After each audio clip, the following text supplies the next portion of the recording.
At Van Rang Air Base, the war for most Coloradans is close yet far.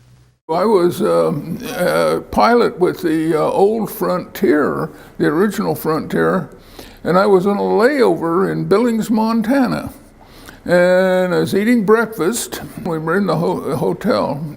And the flight attendant came down and she said, I see where they just called up the Air National Guard. She says, I'll bet you've been called up.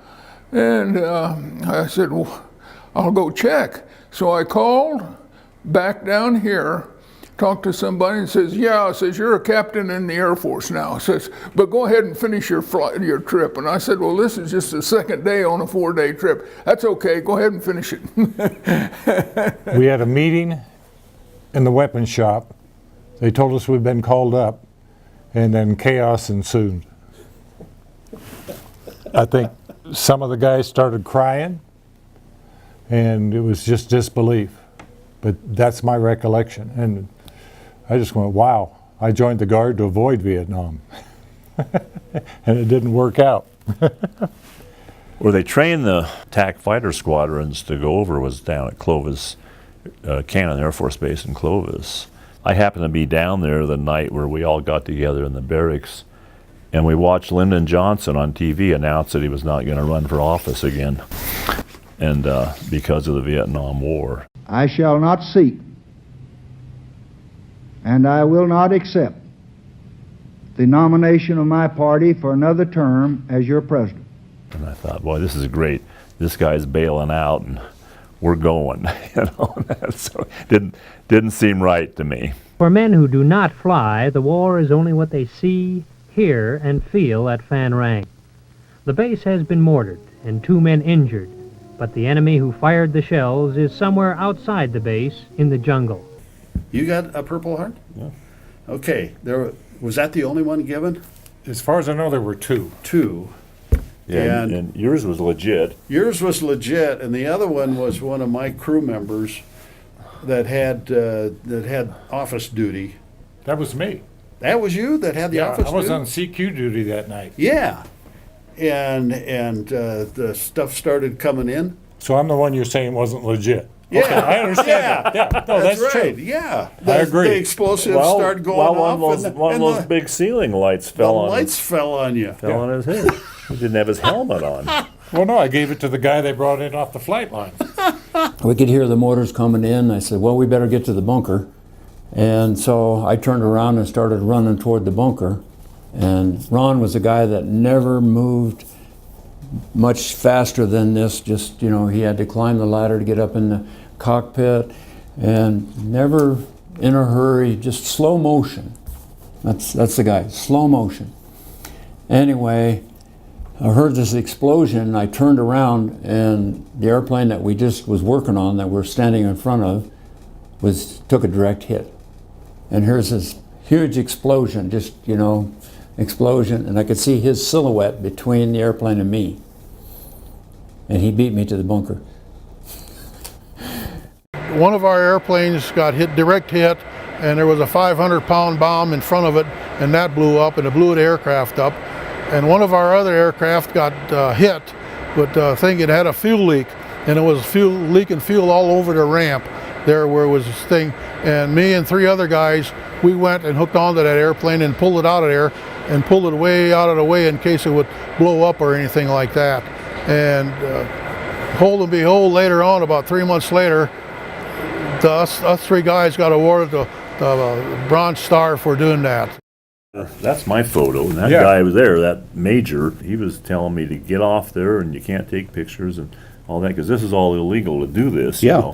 And I only printed about 300 of those, and so I was selling them to guys for $1 a piece or something, I got called on the carpet for making these drawings. So it's, the aircraft's jacked up and they're just working on it, right? Like they do. The drawings kind of like gives you a recall. It's not like a photograph. Because when you're drawing, you're memorizing. And then I make sketches of different people that we're around and card games going on. The opinion of Coloradans of life at Van Rang after a month on duty varies. How do you like it over here? It's not too bad. I can think of better places I'd rather be, but it's not that bad, really. Well, I'd much rather be back in Denver. Well, I prefer to be home. It's real hot. Facilities are pretty fair and stuff, but it's a long ways away from home. Mostly, days at Fan Rang mean long hours of work with a minimum of relaxation and diversion.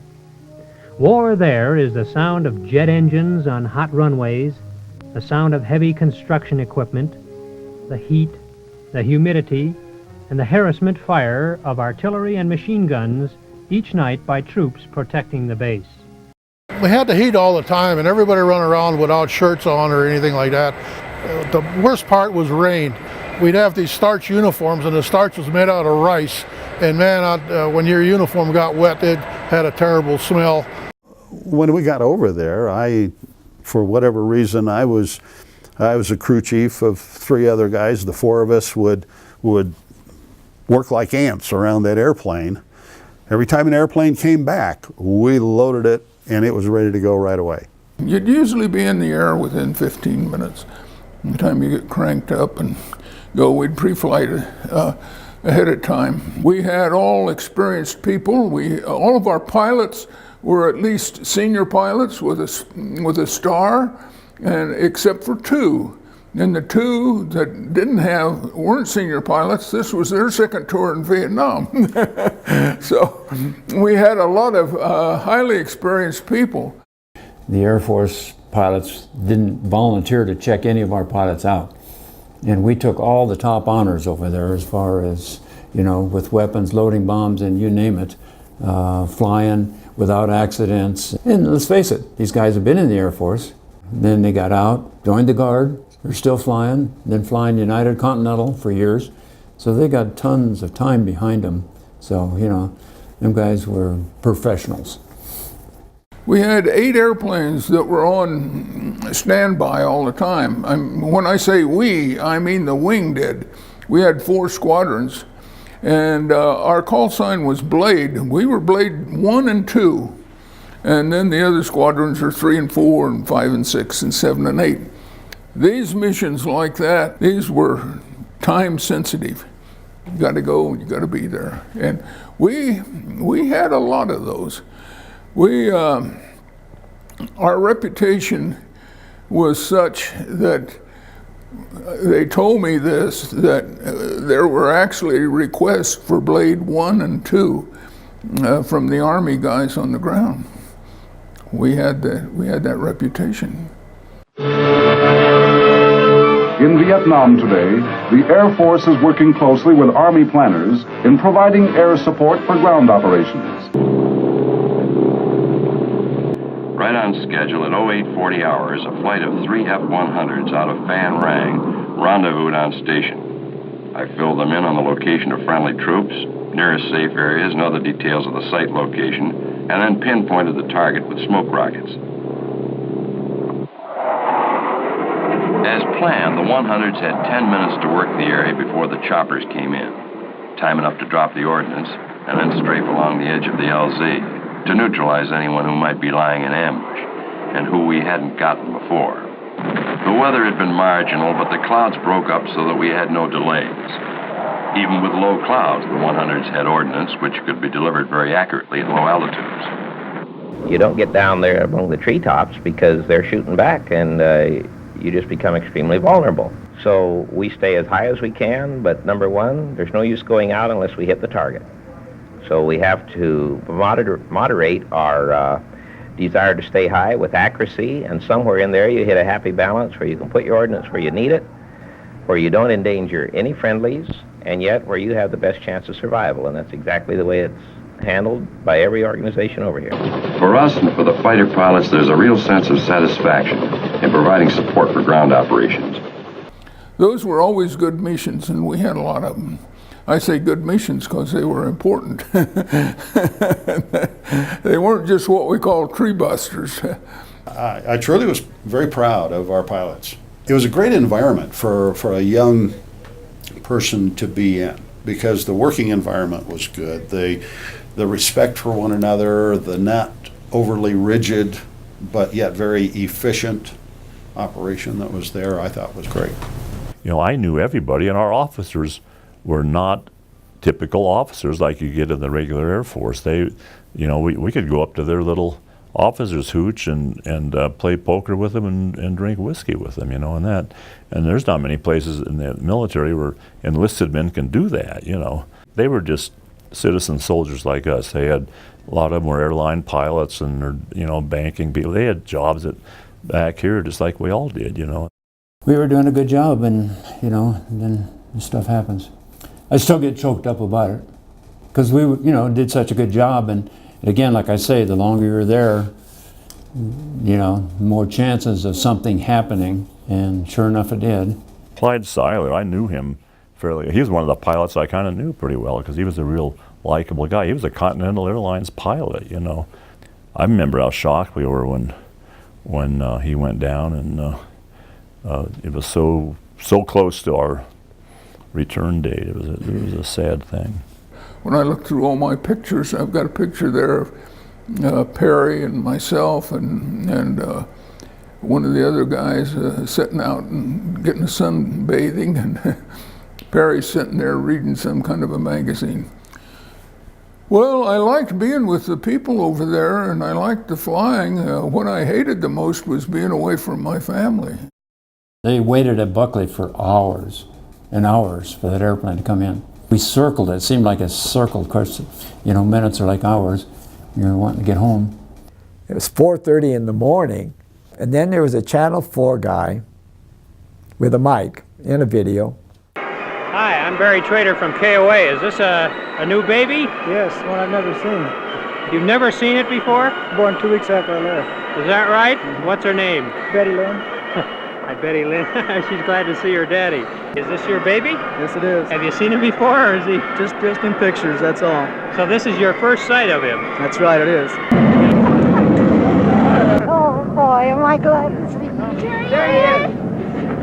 Oh boy, oh boy. Say something, Bob. Just good to get back.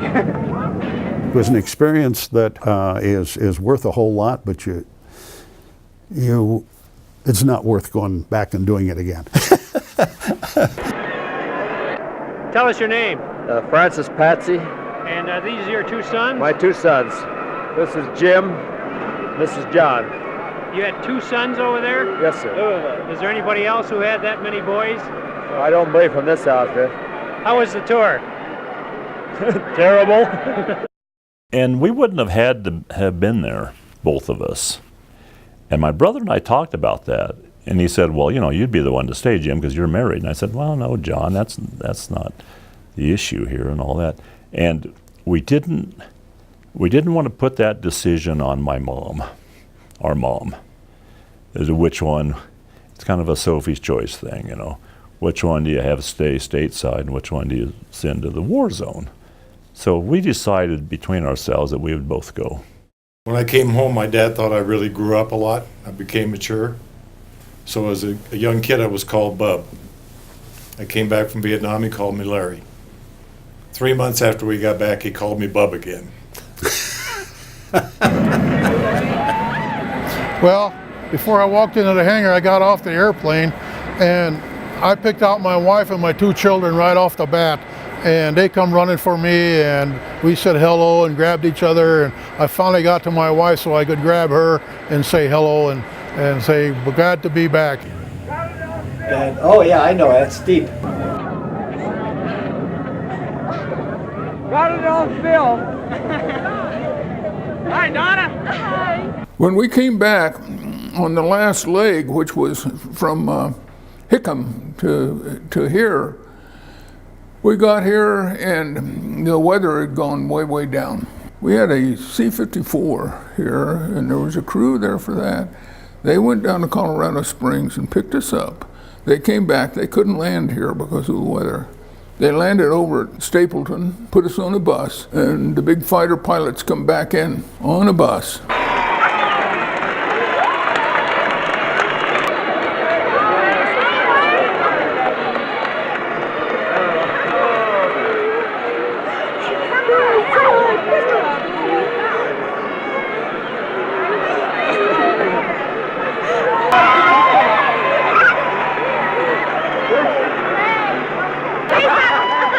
Barry. How are you? Jack, how are you? Welcome back. Guys, since we finally made it, I think we were ever gonna for a while. I have all the way to come home on a bus. Really great. What a heroic return for the big heroes, you know, on a bus. Come all the way out here to see you. Hi, Make Jack. it Good to see you. Good to see you. Good to see you. Hello, Barry Trainer. Bob, how are you? Welcome back. So good to see you. Well, thank you. It's good to be back. What's the idea of coming back on a bus? All the way from Vietnam? The other option was not to come at all. We were ready to walk back. It's a long trip, but we didn't want to spend the night somewhere else. How was it along the way? Did you have any problems with weather or anything? No, good until we got here. Then I worked with the Civil Air Patrol, and of course all these cadets, they wanted to be a hot fighter pilot or something. I said, you know, when I was a corporal in the Marine Corps and in Korea in the infantry, I said I had an M1 rifle. I said 184 Marines, and I said we had a certain amount of firepower. I said then when I became a pilot, and especially when I was in Vietnam, said we had an aircraft there and there was one pilot in it, had more firepower than that 184 people with their M1s, but I said it took over 184 just to get me in the air. And you had to appreciate all those other people. We grew as a team in our training, but we left as a team and we came back as a team. And that's what a lot of our conversation has been about, is losing team members, having the support of each other as team members. It's just a great environment in which to serve. It really is.